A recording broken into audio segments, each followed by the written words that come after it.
Come back to the FSL circuit for the Thailand qualifiers. We're looking into game Leah Lolita versus Pink Phoenix. As you can see, we're already looking into the picking and banning phase. So we have missed quite a lot. We'll catch you up real fast. But before that, my name's Abstract, and with me here is Hayden. Yo, what's up? Alright, so looks like we didn't really get to catch a break, especially since these girls, they're so eager to get into the next game. There we are.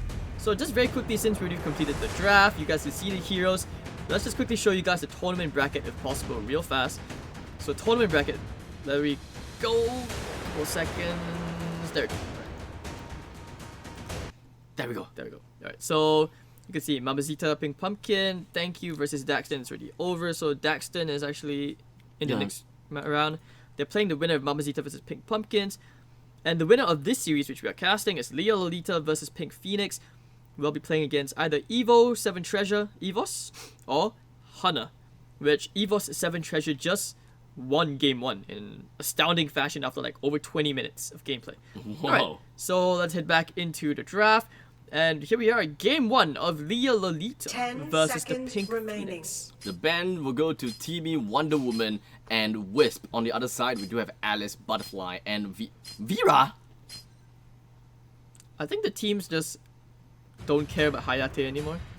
They're like, okay, you can take it, we don't care. The ban is weird. Okay, okay. Vera is essentially a F tier hero right now.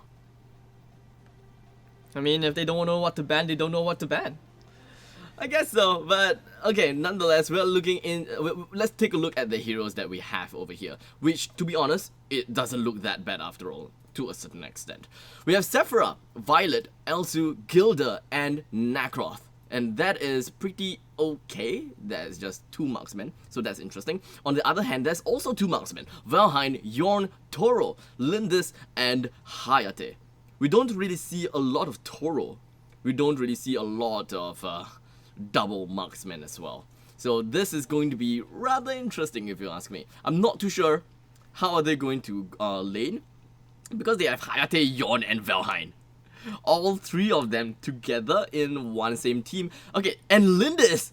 They even have Lindis! Okay, I completely missed that out. So that is 3 marksmen and one assassin / warrior, which is going to be greedy. This is like the ultimate greed. If they can make it work out, why not, right? Like Elsu, who's laning, is pretty annoying, and Violet, I don't even know anymore. But okay, I guess they didn't know, so they did. We gotta look to see lobby error again. Okay, possibly a remake. Okay, because or maybe they just trolled and just decided to lose game 1. Ultimate BMs, like let's just anyhow draft a game 1. I mean, yeah, the draft is really iffy. It's not something that you can even see on ladder. So I think that they're going to remake it and have a totally different draft. Oh, so they're remaking lobby. Apparently they had a bug, so they couldn't ban. Okay, that's the first time. Okay, Haven't seen that before. okay, that's understandable then, because 3 marksmen and one warrior / assassin is, 4 marksmen. Yeah, I definitely didn't see that coming. We faced quite a number of technical issues, so we still want to thank you guys for tuning in. We do apologize for the issues. We can't do anything about it, but we hope you guys are having a good time. I hope you guys are enjoying the show. After all, it's not every day that you could see qualifiers like this, which are so intense. And definitely, you can see the BO3s. Everyone's excited for that shot at the BO5. Obviously, because it's I think it's mostly for the pride, right? The national pride. I believe the Thai players, the esports community over there, these guys are about being number 1 in Thailand. Mamacita being number 1, but then you have big brands like Evos coming in. There's a lot at stake, bragging rights. Yep, it's everything. Bragging rights is one thing, definitely, but having to be able to take that spot as the top in Thailand for these qualifiers, it really means something. The recognition will go out, and who knows, you'll be able to get picked up in more professional teams. Is really a way to market yourself. If you are just looking at these games as like you are an amateur, you want to go somewhere higher, you believe that you can be a lot better than who you are right now, FSL is definitely the place that you can be. It brings people that isn't quite known, and who knows, they may become like the top players of the country after a certain amount of time. I mean, I wish we had leagues like that in other games as well, like Dota 2. It's good to see that, at least, teams who are so eager for the chance at even a LAN. I like what FSL has done. Like I remember watching like the Mobile Legends tournament, seeing how they did the production. Even I'm just a fan of team profiles. I like whoever did the team profiles last season. Those were super good. I love those. I know there were a lot of big following as well for the Filipino teams, Indonesian teams. You had like Brand Esports, big brands, and I'm looking forward to see what else they do for like the other games, because I think FSL they've been in. They've done AOV, MLBB, League of Legends. Are we missing out any other games? Dota 2? Was there anything else? I think, was there Counter-Strike? No Counter-Strike, so these 4. And well, those are all big games. So don't forget, you can drop them a like if you want to know more. Follow them on Facebook. I think they have a YouTube channel as well where you can see some of the amazing team profiles I was looking for. I was just talking about. If you like team profiles, like to see them do the boss poses and everything, those are pretty good. You can see them on the YouTube channel. Drop down a like, subscribe, and literally just do anything that you can to support FSL. We'll be having more in the upcoming weeks. We have the Thailand one. I believe the Vietnam one is over, and then we have Malaysia, Singapore, and Philippines one in the later part of the date. I believe there's one in August, there's one in September as well. So stay tuned to the page. Make sure you follow the Facebook page, and of course turn on notifications so that you are prompted every time that FSL actually makes a post, and you will know the schedule for the FSL circuits. And of course, shout out to all the amazing sponsors for making this possible. You got Dreamcore, Super Solid, Elgato, Yahoo, Overdrive, and Aftershock. Of course, every single of these partners have had a role, whether it's production, graphics, content, everything. They've been all amazing. Basically, helping to make this possible. And now we are finally looking into the drafts, and now the draft looks proper. Even the band looks proper now, because in the previous drafting phase, I realized that they have each one missing band slots. So now I believe that it should all be okay, and we should be able to see a proper game ongoing. Is there like an agreement where until that final ban, everything has to be the same? No, I don't think that they counted the previous game as relevant. So all the picks and all the bans are completely off. They're just randomly banning, randomly picking, so that they don't give out additional information or information that they do not want to share until the game starts. So that's one thing.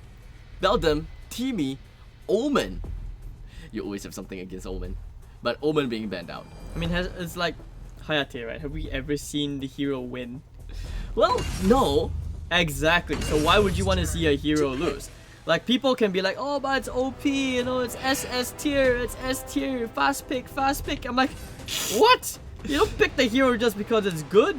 You have to be good at the game. It's two different things. Like a good hero and being actually good at the game. It's like, it's the biggest difference. And everyone knows in AOV, like the hero is the most balanced mobile gaming MOBA. Like, why would you waste your time fussing about which heroes are higher tier? Yeah, some heroes are significantly weaker where you can tell the difference immediately, but still, it all boils down to like your actual skill, your game sense, and everything, and as a team.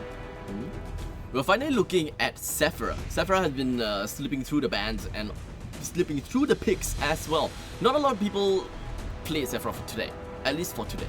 And this is going to be the first Sephora that we're going to see for today, alongside with Nas. So we've got that to lock down for Team Phoenix. For Team Lolita, we have Narcroft currently hovering around that, and Richter. How about Florentino? Florentino still available, but it looks like the lock is going to be on the Richter as well as Narcroft. For the opponent's side, they can, however, still go for Darcy. They can still go for Florentino. And yeah, that's pretty much all. They're looking into a jungler, a support, as well as a Abyssal Dragon laner. I think right now both sides should also be fighting for the stronger tanks. I'm not really too surprised anymore at the Hayate pick. Like, if it's not banned, they'll just want to pick it up for the sake of picking it up. What surprises me though is the Wukong ban in the first phase, because I don't think we've seen Wukong win a single game as well. I don't think so as well. We've seen it picked up like 3 times now. I think it's 2. 2 or 3, yeah. But still, 0 wins and not exactly good performances as well from both the games we've casted. Diao-chan. Teo-chan is going to be the one to be banned. Now Maybe they know each other. Maybe they know that who. Perhaps, yes. And they're like, perhaps let's it's a just ban respect their ban. signature heroes. Like we don't care. You know, do whatever you want. But the thing is, yeah, Teo-chan actually had a buff in this patch. So I'm not too sure about the buff. I apologize for that. But there has been some significant buffs, nerfs, and balance for the recent patch. But it's not gonna be like meta changing. It's not the one that, like, you know, makes Hayate completely useless. Or maybe it is. Who knows? Maybe Hayate is absolutely useless now because of a nerf.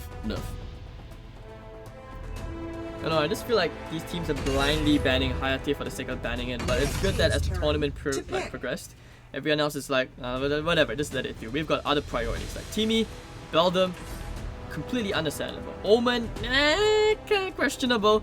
Wukong, also questionable, but I'm not gonna question it because this team has constantly picked up like Sephora, Varus, and Tawana as like first pick all the time.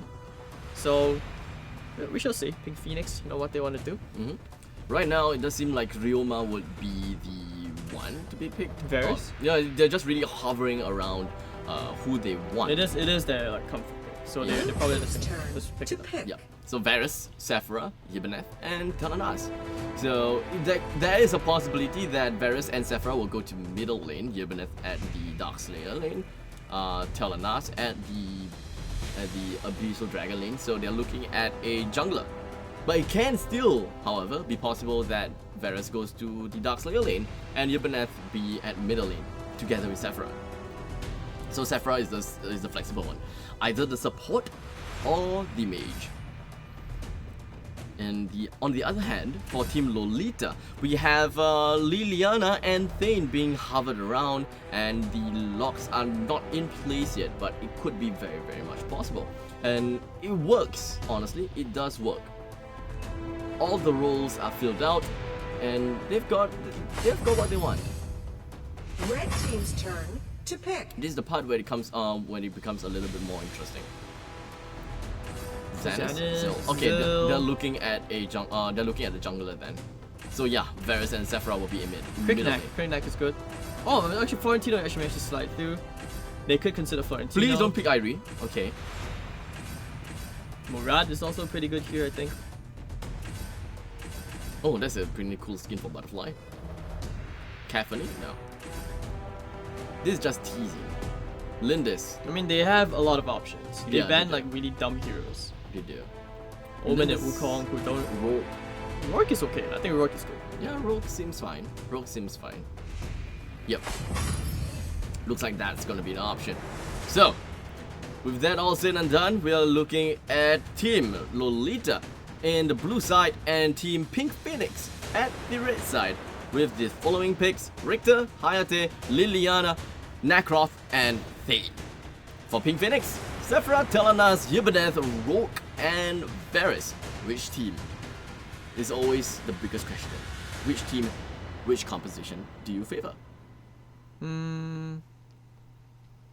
I think I favor Pink Phoenix just a little bit more. I don't think Hayate and Liliana are gonna win. These two heroes are like very squishy heroes with like okay-ish damage early on. And then the laning phase, it's so dependent on the laning phase. I think it's been proven over and over again, and these girls they don't really focus too much on laning. It's more about trying to fight early on to control the jungle camp areas. And I feel like you have Rourke, Varus, Sephora, and Yibaneth significantly stronger. Thane is alright. Nakroth, very situational. And with Richter, I think there's gonna be like a farm distribution problem on the side of the blue team. I think it will be. It won't be so bad. I guess it wouldn't be that bad. As long as the roles are like properly managed, I think it should be fine. Richter at the at the Darkslayer. Thane. The thing is, I'm not too sure about the potential of Thane.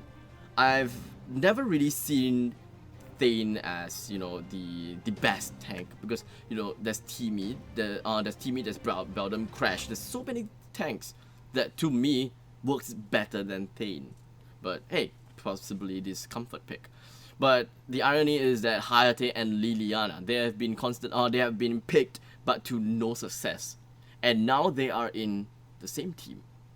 How is that gonna work out? It's either going to be a huge steamroll for blue team, or a steamroll against them.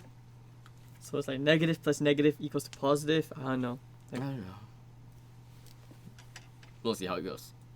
Hopefully we don't get kicked from the lobby, but yes, no error message. We should be okay. Touch Game. wood. Send us a power. Arena of Valor. Alright, so we managed to make it to the game, no issues. Minions will be deployed That's great. in 5 Now, seconds. once again, ladies and gentlemen, for those people who have just came in, you're watching the FSL circuit for the Thailand qualifiers between Team Lolita versus Team Pink Phoenix. The first game of this series is well underway and you're looking in the 30 seconds mark. The game is about to start and who knows what exactly is going to happen because all 5 of the red team is around here. And for the blue side, they are, well, 3 men is here. Nakrov is just going to be farming in his jungle, nice, well and nice. Hayate at the Abyssal Dragon lane farming well and nice as well. We'll see exactly how Hayate will play around because so far Hayate hasn't, like we said, haven't been that successful. Right, so kind of chilling for a bit more. Ibanez is actually starting out in the jungle this time. Huge difference to what we've usually seen, like Ibanez who like to have that harassment role. Munto gonna bump into the Ibanez. Seems pretty normal. The water wall is just going to be activity coming from Sephora actually playing more of a farming role this game compared to the usual support Sephora's which we've seen. Yeah, so Sephora is going to be the mage of this game, and Varus will be the farmer at the Dark Slayer lane. So there was quite a lot of opportunities as well as a lot of different ways. Oh dear. Very early on, just trying to burn her HP, but she has the heal, so it's not too bad.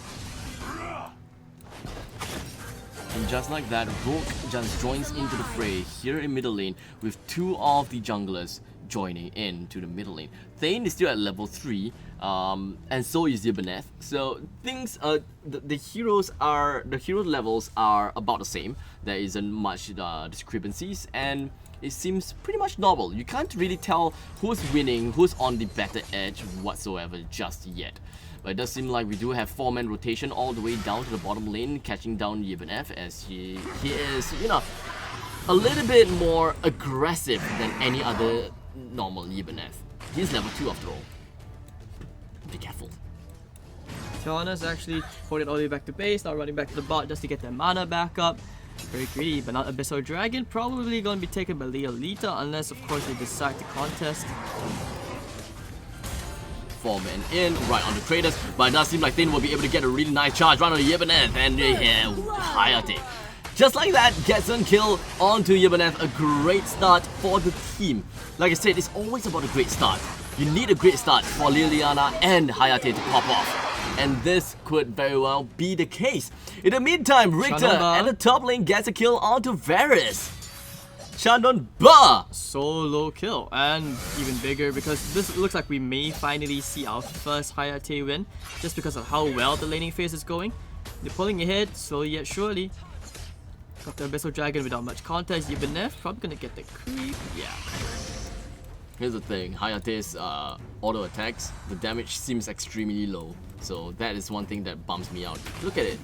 Whenever he hits someone, it's really so low. It's like it's just plucking a little bit hair off of the opponents. In the meantime, there we have it. Ibanez goes down once again. My oh my, this is really sad. The Reiki shot coming in from Liliana just chased down that Ibanez. There was absolutely nothing that Ibanez could do, and down he goes. Literally a waste. And 2 deaths from Ibanez went to Hayate. So good early game, after all. Good early game. Rogue joins in with Varus here at the top lane. Richter still doing what he excels the best, which is to clear up the creeps and to defend his turrets. Should be okay so far, and they shouldn't be disturbed for the time being. Hayate's lane is possibly going to be the one that is a little bit more active, the one that probably has more things going on.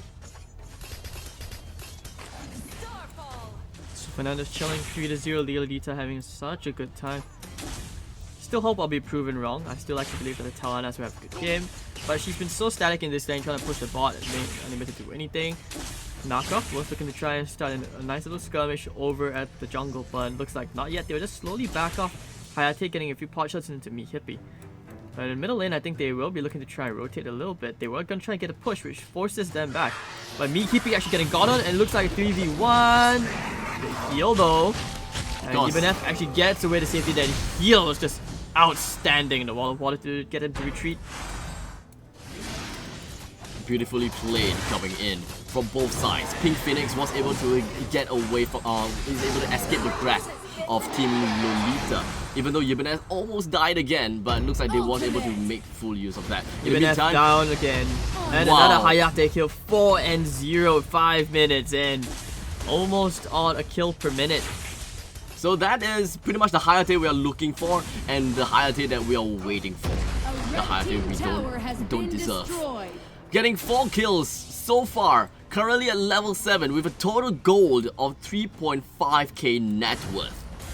Now that is great. This is going to be a good game for Hayate. In the meantime, for Liliana, 2.3k, not a lot, but more of these. She's more of playing the supporting role. She just wants to help his teammates, just want to make sure everything's fine, and support and try to get kills, gank whatsoever. Alright, so they're gonna take the Spirit Sentinel, maybe just plan the timing around the next objective, which is probably the next Abyssal Dragon. And they definitely need the tier 1 towers before they can start invading the jungle. So I think if you're on the side of Pink Phoenix, you just stall the game as long as you can. But I'm not sure, I've never really seen the Sephira call, I've only seen it as the support role ever played in the qualifier. Sephira as a support has been seen quite a lot due to the fact that, well, she's got a decent CC, or rather is a really good CC, Wall of Water, and not to forget that that clutch heal coming in from Ties of Life makes a big difference in team fights as well. So most of the time, even if Sephira is unable to do damage, it's fine. She still has got good utilities in her arsenal. So there are times that they prefer a mage Sephira. But level 9 Hayate going to the top. They're gonna dive under the tower at the top lane, and they do get the Varus. Insane, and this will be another tower. And I think they're gonna push a bit more into the right side of the jungle. Sephira coming to try and stop the fight here. And okay, very nicely done from the Ibid. That's good initiation. I think they're gonna try for a bit more. But Balthazar charging for Hayate and everyone trying to get their damage off. Narcroft looks like they will finally kill the Ibid. Nah, just kidding. Just the bait. Alright, so strangely no one died. Yeah, nothing really happened at all for that team fight. In the meantime, here we have middle lane. I think that Hayate really wants a piece of that Abyssal Dragon. And if they would be able to get that Abyssal Dragon, that will be the 3rd Abyssal Dragon into the arsenal. And with all that money, is definitely another arrow into the quiver when it comes to bidding against Pink Phoenix. Because it is 6-0 right now. Meanwhile, here in the middle lane, it seems as though we are going to see an initiation from the opponent's side soon. The turret should go down in the next 1 minute, I believe, and Pink Phoenix, at this moment of time, they just have their back against the wall. They don't have anywhere to go. They are losing a little bit of the map awareness and the map control. Take a look at the damage coming in from Hayate. Just cleaning out the creep waves just so fast, and the turret should go down. Blinding light. Also having a very quiet game. I think they want to try and fight here under the tier 1 tower. That's not ideal. Meanwhile, you can see the Sage buff taken by Rourke. So I think this is where they're ready to fight. Ooh, okay, nice. Blossom coming out. 5v3 sometime soon. Wall of Water. Cancel. Narcroft is just being as slippery as hell. But Richter's on the way, so maybe this is where they start to force it. I don't think that they know the presence of Hayate. Okay, now they know the presence of Hayate there. And so is Richter. Richter is somewhere around the vicinity as well, so it is a 5v4. Everyone's so low! Oh my god, Balthazar with the initiation! 2 are dead! Oh, what a disaster at the moment. Just 2 of them in 1, but someone else is so low. And that would be the Rourke, almost killed in 1 spell. That is insane for Balthazar. That was the initiation they were so patiently waiting for. What a play from the Narcroft. Man, Team Leah Lolita. Indeed. Well, Jury Fury is a great way to initiate. At first I was thinking, just gonna go in for Death Sentence. But in the end, Jury Fury, the knock-up is what they are waiting for. But the Thane, I think the Thane went in on time and he was able to get the charge in followed by the ultimate. But I think in the end, they just do not have that damage down. It's either the damage isn't there or the CCs were not consecutive. It was not constant.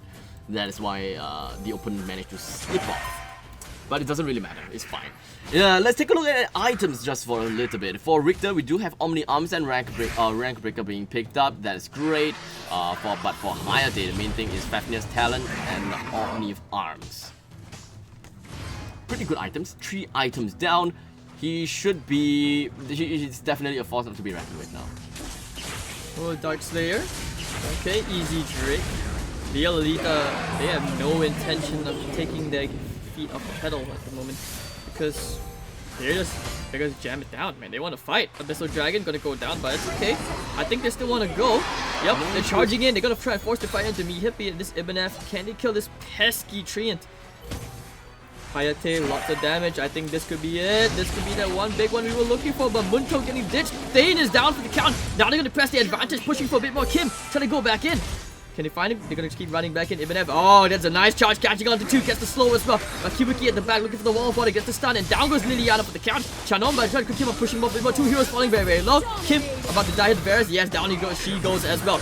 The Nikki Bella 1v1 against the Sephira gets brought down. And Hayate. That's the Hayate show, but in the end, everyone still dies. It's a 4 for 3. And while all of that is happening, the Drake has been summoned here in the bottom lane. It is a 4-4-3 trade-off, and they managed to get the turret here in middle lane. So, all in all, do you think that it is worth it?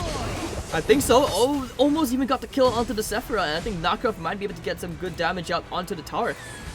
Instead, I think she... Oh, Balthazar, relax. Balthazar might die here. Have a solo, but Munto is here to back him up. They actually take the Drake. The tower still ends up going down. Hello? Little Froggy? Stuck within the walls, but that's one thing. But it's okay. It does seem like did the turret go down, actually? Yeah, it did. Yeah, the turret did go down. Damn. Okay, so middle lane turret went down at a cost of 4 of his allies. It's a great trade. Seems like the highlight of this tournament is like, okay, I'm gonna sacrifice myself so my team can rat. Split push is amazing. The water is. Wait, what happened to Frog? Where did the Frog go? Not sure. Oh man, sad Frog. But 10 anyways, to 4? Yeah, 10 to 4. Item wise and gold wise, Hayate, 9k gold. He's got 3 items. I think he's working up to the beast. I'm not. I can't remember. But I think for Nakrov, he's got pretty decent farm as well. Decent meaning 3rd place. Omni Arms Rank Breaker. Meanwhile, Richter is pretty much the same as well. Omni Arms Rank Breaker as well. On the opponent's side, let's take a look at Talanas. 16, Clave Sancti. That's pretty much all. So he's able to fight against with actually not much people.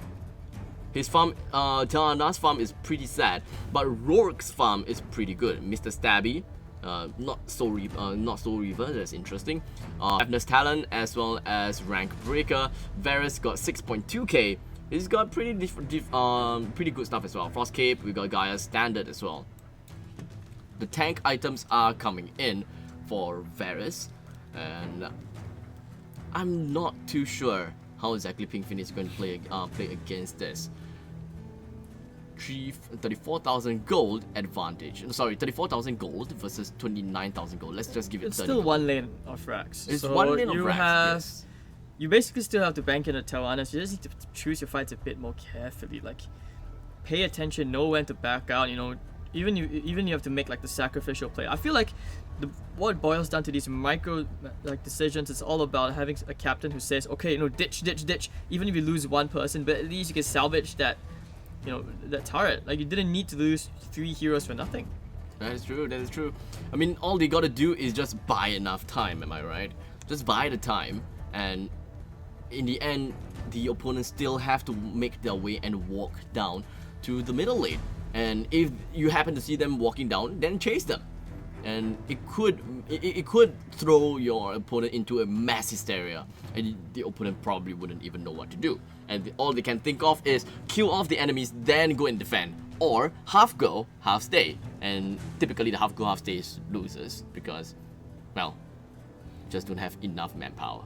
So that is one thing. So right now we're looking at a pause.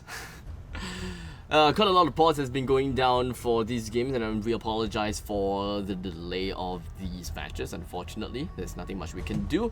But this game has been going down for about 12 minutes.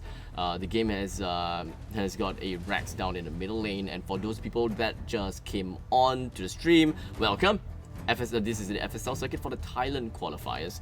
I believe that we are at the quarterfinals. Yeah, we should be at the quarterfinals now, and the next game we'll be looking into the semifinals, and then the game afterwards will of course be the grand finals. Winner of this series plays against the winner of EVO's 7 seeds versus Hana. And then afterwards, winner of that, well, we'll go into the finals. So pretty hype, and the finals is a best of 5. So they need to pull out all the stops. Hopefully we'll see some versatility when it comes to drafting. Alright, so hopefully this pause doesn't go on for too long. Do we know what's the issue? Nope, no word. Maybe someone just DC'd again. Seems like we're getting quite a lot of that this game. Yeah, well, in the meantime, we're not going to bore you guys with a pause screen. We're just going to go into a short break, and we'll be right back in a jiffy. We'll see you. Alright, welcome back, ladies and gentlemen. We're looking in the... Actually, we're looking at literally nothing, because nothing really happened. So do not worry, you did not miss any crucial moment at all. Mr. Dragon, Richter trying to solo it, Chanamba. I mean, this Richter did get a solo kill early on onto the Varus, so I'm really not surprised. Chanamba's getting quite a few individual plays this game, 2-1 and 3. Second highest net worth compared to Hayate, who's got 7 kills to her name. And 5 men, all of them are together. Now I'm not too sure about that decision. Why are they like sticking together that much? Is it because they're afraid of dying even more, or are they just hunting together for isolated enemies? Because right now we do have 3 men going to the bottom side of the lane. Sage Golem is being threatened by Pimu. Liliana was trying to snipe the Sage Golem. Yeah. But it's not going to do anything. Blinding Light going to be used, and they're just trying to clear creep waves as much as possible. But the sad thing is, Pink Phoenix, they do not have the map advantage. So the lane has been cut into half from this point of time, and that just means that Darkslayer is obviously in Lolita's control. So it's really tough for Pink Phoenix to actually detect the fact that Darkslayer is currently being fought, or they cannot make that rotation. Or if they actually move forward, I think they see it. Even have Queenie and Kiwookie. Yep, they're going for it now. 10k HP. Oh dear, can they get this? Who's gonna get this? Is they're extremely close. There goes over to the Hayate. Oh, nice wall of water. And now they're gonna pick off all the freebies here. Oh, but that heal. Very cheeky, and Richter actually getting 1 cheeky kill along with the Darkslayer. So are they in trouble? Is Chanamba in trouble? I mean, this is where they have to retreat, right? But I think if you're Hayate, you don't let them run away. You have to press the advantage. Hippie about to go down here. There we go. 1 more kill for the Hayate, pushing in for the flag. Now here comes Chanamba. Destroys Queenie under the tower with the Liliana. And it's 4 players dead on the side of the Pink Phoenix. I mean, so much for the Phoenix shall rise again. No, they're just ending it in the middle lane. They're not gonna care about the top lane even, but they do have the Drake at the top lane, probably as an investment. Or is this the 1v5 abstract? Is this the 1v5? Yeah. No, it's the 5v1. That's what it is. Yeah, there's no way, absolutely no way. The call goes down, and we have game number 1 of Team Lolita versus Pink Phoenix. Yeah, Leah, Lolita having chicken, having Phoenix meat on the menu at the moment. Very nice, neat casual lunch. And really hot as well. Yeah. Things were, I think they got a bit too carried away, trying to pick the fight, trying to dive in like that. I think they just weren't ready. They're like, yo, I'm gonna try to steal the Darkslayer, and it's like, I didn't get it. It's like, we know. It's actually Yibaneth that went in front. And disaster. He doesn't even have like damage output, and he's like, I'm gonna go in and get the Darkslayer. It doesn't work out, obviously. It was a complete disaster. Yeah. All right, so we're gonna allow the girls to have a quick break. Try to recap, discuss, and obviously try to plan for the next game. Hopefully things will be a bit different. Can Pink Phoenix pull themselves together to force a game 3, or will we see the 2-0 and have Leah Lolita 1 step closer to the semifinals and eventually to the finals, hopefully? One way for you guys to find out. Keep tuning in. We'll be taking a quick break. I'm Hades, this is Abstract. See you guys in a couple of minutes. Ladies and gentlemen, welcome back to game number 2 between Leah, Lolita and Pink Phoenix. And of course, this is the FSL circuit for the Thailand qualifiers. My name is Abstract. With me here is Hades. What's up? Alright, so game 1, Leah, Lolita, they took their game in amazing fashion. Looks like Hayate finally won a game. Finally. And we can see they actually banned it out themselves. They're like, okay, we probably know they're gonna... I'm actually surprised they banned it. I would have thought they would have let, like, you know, Pink Phoenix ban it out instead. They could pick it up if they wanted to. After all, you know, it's okay to play the same hero repetitively if you actually can win the game. Yep. Nice and easy, secure your way to a quick finals. But okay, this time you're gonna see slightly different drafts. It's kind of swapped around a little bit. Exception, Tana still goes to Pink Phoenix. There may be a possibility that there may be a possibility that Leah, Lolita thinks that it is global ban pick. There may be a possibility. That's why they banned out Hayate, because they can't pick Hayate anymore, right? So they ended up banning Hayate so their opponent doesn't pick. But it doesn't really matter because this game actually doesn't have global ban pick. So you can actually re-pick over and over again whatever you want. So previous game, I think Leah, Lolita, they had Richter, they had Nakroth, right? I think it was Richter, Nakroth, they had Hayate, and who else? Liliana, yes, Liliana, and you can see that they literally did not re-pick whatever they just picked. So that is interesting.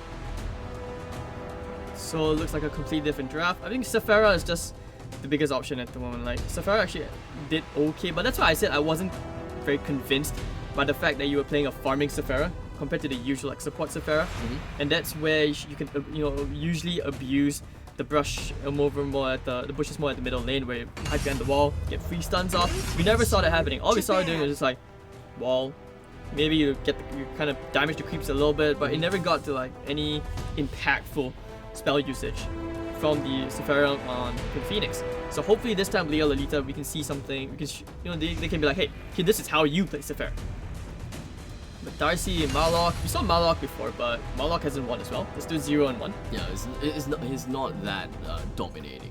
For now. But I would like to see how Leah, Lolita eventually play out Marlock. So maybe we'll see a great game, especially since they are playing Darcy now. And I believe Darcy is going to be played by Chanomba. Chanomba has gave us quite a performance in the previous one as she played the Nakroth. It's pretty good. Went in really well with the Judy Fury with great knockup. Set up the fight really nice and really well for his team. They are actually banning out the marksman quite fast on the blue team side. So Pink Phoenix identifies that hey, they need a marksman, want to be banned. So they took out Violet. They already picked up Talana, so they don't have to worry about their marksman. They're gonna pick up Yorn, which means that ban Yorn, which is actually pretty good. We've seen what Yorn can do and how fast you take basically 2 lanes of rat. Yeah, 2 lanes. Like very, very fast. It was actually not even 2 lanes, even a whole lane from tier 1 to tier 3. To pick. So what, Yina ban? Yeah. Alright, so that means... Okay, I like this slightly different approach from Leah, Lolita, which is you don't see the marksman pick up that fast. Yep. You pick up everything else because let's face it, marksman can be so easily countered. Correct. It's a common mistake. I'm glad that they've actually moved on from that very primitive way of drafting, which is, hey, marksman first, pick me first, marksman pick all the OP heroes. It doesn't work. Everyone knows how to play against a marksman, no matter how strong the hero is. Except unless you're Leah, Lolita and you have the Hayate last bit. Yeah.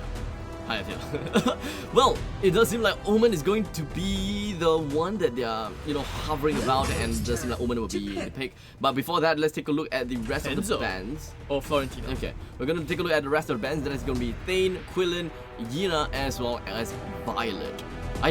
Who knows? It could be a possible game. Chogna. Okay. Chogna. It is a counter to Darcy. Because they banned Nakroth themselves, right? So Darcy is in the board, and they want to pick Darcy for Lolita. So they need to find a way to soft counter Darcy, and the answer is going to be Chognar. So Florentino, Chognar is going to be on the list, and I'm pretty sure that they're going to go for it. I'm pretty sure. No, they had to prove me wrong. They had to prove me wrong. A room or Chognar? Yeah, in this case, it's gonna be a room and Florentino pickups coming in from Pim Phoenix. I would have liked Juggernaut, to be honest. I would have liked it, but things change. And for the final marksman, who do you think they're gonna pick? I think Elsu is still a pretty decent option.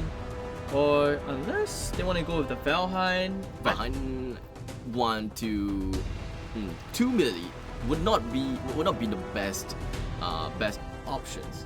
I think it's the way they play it, which they're so good at giving the last hits and kills to like the marksman. Like tiny details which I've noticed is they like actually previous walk game, they right? actually walk away so that your Hayate got all the kills. But it would go into Yorn, so Yorn actually works. You know, high base damage, great seizure. Alright, so Balthazar. Yeah, Balthazar has been very impressive. She is probably one of the best players in this entire tournament. Next to Kerbez, Blue Dagon. So it's good to see that at least in this Thai qualifier, the FSL has a lot of shining gems, which shows that, you know, these girls, they're not afraid to take on the world. Interesting. Okay, Chanomba is not going to be the one that's going to the jungle lane anymore. It's going to be Balthazar. That means you have flex role players. Yep. And that also means that regarding your drafts, you're more flexible, you're more unpredictable.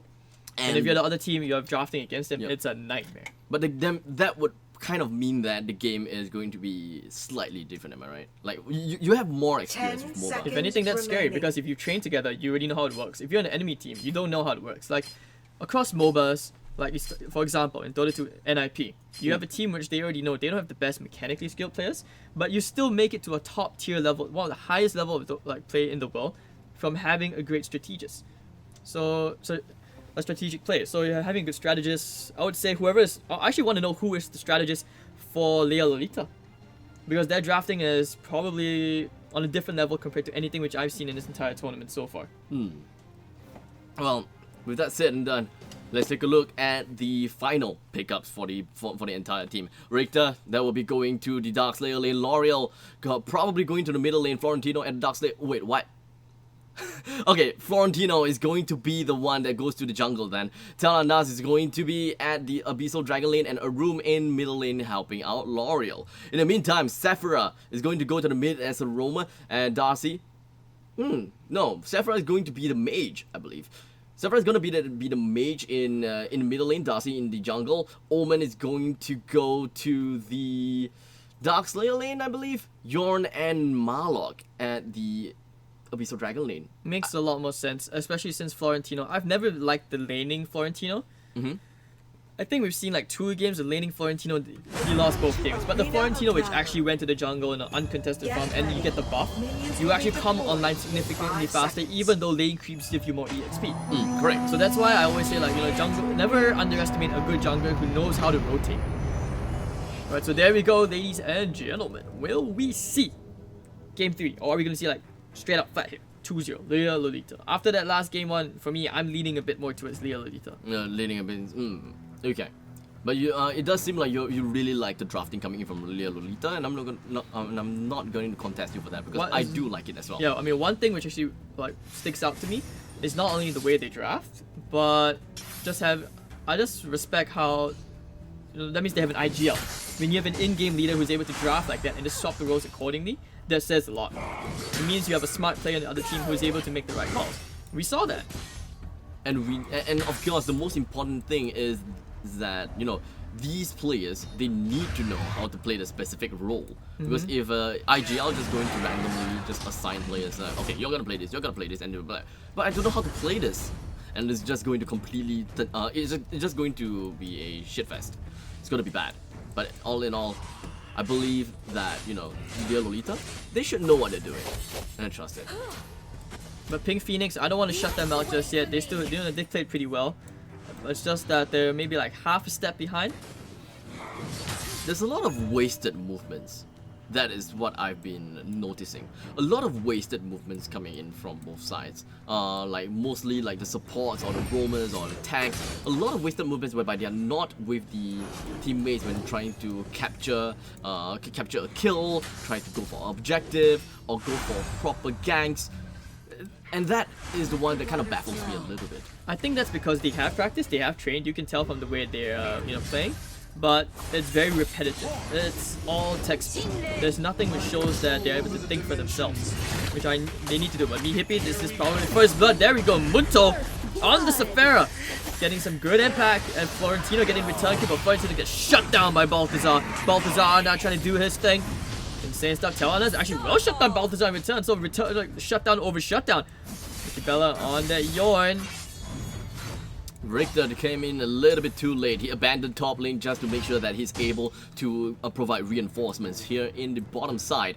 But nonetheless, Darcy definitely made quite an impact in the previous fight with Dimensional Portal. Definitely just pulled a room all the way from where she was and back to a vulnerable spot. And that is how the first fight began, and that's how the first blood began. And everything just started to collapse from that point on. So the wasted movements really is coming out more from a room. He's been juggling around with the Might Golem here and there, walking from brushes to brushes, and that is something that I don't quite understand. If it's Kratos, back to reality, me Hippie about to go down one more time. Do you think she goes down here? They are going to be fighting around the Abyssal Dragon abstract. I'm not sure. Ooh, Chernobyl gets dived under the tier 1 tower top. Actually goes down. Omen down. Okay, so Might Golem is available right now. We do have Talanas that does have both of the buff, and both of the buff just magically disappeared at the same time. The Abyssal Dragon would go down to Darcy now, and they will relegate themselves to the bottom lane, and most possibly would want to try to bring down the turret here. 3-man along with two creeps. With the inclusion of Dimensional Walk, I'm pretty sure that the damage onto the turret should be quite a lot. But now that the creeps are now gone, the three members of Leah Lolita will then have to make a run for it. Right, so the scary thing about Leah Lolita right now is that Balthazar, once again, you see how well they are giving. They're actually really smart at giving these last hits all the time. I've mentioned this a few times already, in fact. So I think the comeback play is that they keep shutting down Balthazar first, so that there's a lack of damage. But okay, there we go. Trying to fight here under the tier 2 tower. It's actually quite scary how coordinated they are. 4 heroes trying for the wall of water to go for the stun. Queenie, maybe they can catch someone up. Munto, who's actually going to try and run away, but instead going to try for the flank around. Balthazar actually does end up getting shut down. So they have identified their win conditions. Now trying to go for a bit more. And they will probably relent from this chase and will go back to the middle lane. Try for perhaps one objective. Well played coming in from Team Pink Phoenix. Yorn things, man. Look at how fast the tower fell. We didn't even notice. My oh my. Now, where is Yorn now? Where exactly? Yorn's in the jungle, right side. Ah, okay. He's so sneaky as well. I didn't even realize it. But right here, currently with 4:4, the fight seems pretty okay. In terms of gold, it does seem like Team Leah Lolita does have the higher advantage. But here we have Marlock and Sephira. They have their sights onto L'Oreal. Wall of Water is just going to miss onto L'Oreal, unfortunately. And I believe that the fight is just going to ensue pretty soon. Dimensional Walk, Cleave coming in, and even the snipe coming in from Yorn is not sneaky. Uncaged, unleashed from a room. It's gonna be the opener for that team fight, but it doesn't seem like it's gonna bring them anywhere. Abyssal Dragon Kratos is now resurrected, is now available for the taking.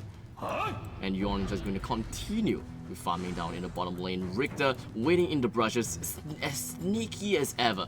If Yorn were actually to, overextend himself by pushing the laner even more, Richter could have gotten the kill. And now Trying to snipe it. He gets it! Kim! He gets it! What was that? That audacity! He got the brush buff, and then so fighting he over to the managed top to go side? for the jungle strike that has a knock-up. So it came in, it was all well planned coming from Kim. Well planned. But still so cocky, just walks in, gets everything. What a play. It was sad though, because they do not have like a tank or a support or a roamer to actually scout around for opponents' scouts. So it's kind of their fault that they did not scope out Kim. But to me, that's still a tiny game changer, just because of how that actually brought them back to the game. It actually almost equalizes the economy at the moment. Slightly, yes. As long as, they need that tier 3 item after all. Leviathan has been picked up by Florentino a little bit late, it seems. Oh, Gilded Greaves. Okay, he prioritized on the Gilded Greaves, so that kind of makes sense. Well, in the meantime, we're looking here in the middle lane, Marlock as well as Sephora. They're just roaming back and forth, trying to reject the creeps away from their turrets, just to make sure, you know, the turrets are healthy. In the meantime, in top lane, we could see some action. The Dark Slayer is now being summoned and available for the picking. Marlock gonna bump into 2 players. So they want to try and initiate here. From the side, Sephora going with the wall of water couldn't exactly find the connection. But me Hippie just walking around on, you know, she's kind of been chilling around. Like you said, she's a lot of wasted movement. But so far she's just been there. It seems like she's a distraction or me chill at this point. She's just there to soak up all the spells. And it's like, hey, come get me. Omen at the bottom lane might be in trouble. Florentino jumping over at the bottom. But he got away. Richter and Florentino could not kill Omen, but in the Got meantime, the tower. Yep. Hippie? They're in the middle lane. The wall of water. Oh, misses a room. Oh, it was so close though. The dimensional dimensional cube misses a room as well. She literally sidestepped 2 skills to make that 3. Me Hippie, sidestepping all the skills in the world like it's nothing at all. Wall of water coming up, and that seemed like the Might Golem was still go to Florentino, and all will be fine. Yorn happily farming in the top lane, and Omen happily farming in the bottom lane. And I'm not too sure what are the objectives of both sides are. Abyssal Dragon, definitely the Abyssal Dragon. They're fighting. They're trying to stall for time. Yep. Abyssal Dragon is available. Just barely. Uncaged out. Just waiting for the right moment of time whereby the fight begins. And I believe just got the buff. This could be a good time for them to fight. I believe that the opening here is Richter going in with the Mark of the Hunter. Everything is just going to complete haywire. And of course, I believe the shock has been used as well. We do have Florentino with all the flowers all around the place, just zipping from place to place. But unfortunately, the damage coming from Omen is just way too much. And with that all said and done, Darcy, Omen, Yorn, and Sephora wiped out the entire team of Pink Phoenix from the face of this earth. And now the mid lane is available for the picking. Don't mess with Yorn, man. Don't mess with Yorn. This is a lane. This has to be one more turret. Are they going for this? They are definitely going for the third turret as well. They have to. And just like that. Wow, just like that. Dude, Yorn is... Did you see that damage? Yorn was so smart with his positioning. Nikki Bella, hands down, just farmed the buffet. She ate everything up. Perfect. And now this way, a huge disadvantage for Pink Phoenix. Their chances at a comeback looking smaller and smaller.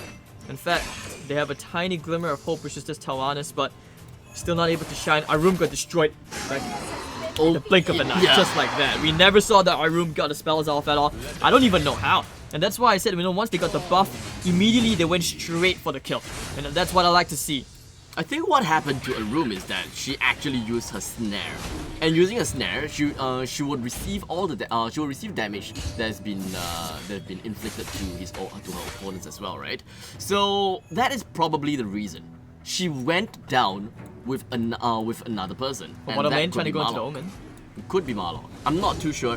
I wasn't able to fully comprehend the entire team fight because it was literally all over the place. But in the meantime, the most important thing is Dark Slayer going down to the hands of Darcy, and now we do have the Drake ready to be summoned. And in the meantime, Sephora is just cutting through the waves a little bit, trying to get a stun off of Arum. And this is not looking good for Pink Phoenix at all. Even the uncaged damage from Arum is not dealing a single damage. And this is the time whereby, you know, chaos ensues. Uncaged again, uncaged again. It's not a level 3 uncaged though, so... Sephora needs to be careful. Falling below 50% HP. Omen's at the bot. Richter trying to stall for time. I don't think that they're Drake has been summoned. They're gonna summon it with the creep wave, and they're gonna take this golem. The last time we saw that Nikki Bella took a golem buff, she basically snowballed off that. Can they make that magic happen again? They're just waiting for the perfect time to jump in. Uncaged don't even have a stun. Okay, the final stun on Nikki Bella happens now, and now the Drake is just pounding right onto second tier turret. They are waiting for the final tier turret. In the meantime, Omen has successfully pushed all the way down from the bottom lane. Bottom lane is now under siege, and so is the top lane. And now, Mark of the Hunter today? No, not gonna happen. And Richter will go down. And penetrating shot followed by everything in the world has been activated. We have complete sustainability. And even Florentino, but he went down. The flowers all over the place. Wasn't able to do Double quite kill much. for Balthazar. Oh my One more turret. This is the core. This is the game. Leah Lolita. That, ladies and gentlemen, is the game and the end of game number 2 of Pink Phoenix versus Leah Lolita. The Phoenix Slayers. That's what I'm gonna call them now. Slayers. Absolutely stunning play from Balthazar. But Nikki Bella, this wasn't even like the Balthazar show. This time it was all Nikki Bella. In the Omen, you can see that constant rat. Richter couldn't even do anything. Richter, in fact, almost died. Yeah, at the bottom lane. Richter as well as Florentino, they are underwhelming for this part. If I'm not wrong, under the Florentino even went for Gentleman's Duel, but nothing really happened. The ultimates all were just put down. Literally everything was everywhere, but they doesn't have that damage output. It's just not enough. I think Yorn is like my new favorite hero at the moment because at how fast you take objectives, and honestly, in this game, I mean, regardless of whatever mobile you're playing, objectives are what wins you the game, not the kills. So yes, you got a couple of very early kills on coming out from the side of the Pink Phoenixes, but I just wasn't very convinced at the overall team movement. You know, our room was kind of wandering around like a lost child. Exactly. And that was apparent in like the early part of the games already. Chanomba was the bait, the ultimate bait, and I think several times they tried to jump Chanomba, but her positioning was so smart, so she was creating so much space. I think several times they brought 3 to 4 heroes trying to kill her. She just backs out. You see that top of the net worth. She's 1-1 and 6, but it doesn't reflect how much space she was actually creating, I feel. Balthazar once again doing his thing, man. Just whew. Darcy. This time, Omen doing Omen stuff. A little bit of side pushes, you know, split pushing. You don't see Omen with the entire team most of the time, but all you got to do is split around and create space, like you have said. Which they did. Alright, so that was the end of this series, which will be heading into the semi-finals after this. And they'll be playing against the winner of EVO 7 seed versus Hunter, which are currently in Game 3. So we'll be taking a slightly longer break. Don't worry, we'll be back. You'll see me and Abstract again. Don't forget, follow the FSL stream. Shout out to all the sponsors on board with us. You can see their names right behind us. Aftershock, Yahoo, Elgato, Dreamcore, Overdrive, and everybody here. Okay, just drop in and follow. Super solid as well for the monitors. So we'll be taking a quick break. Don't go anywhere. See you guys very, very soon. See you.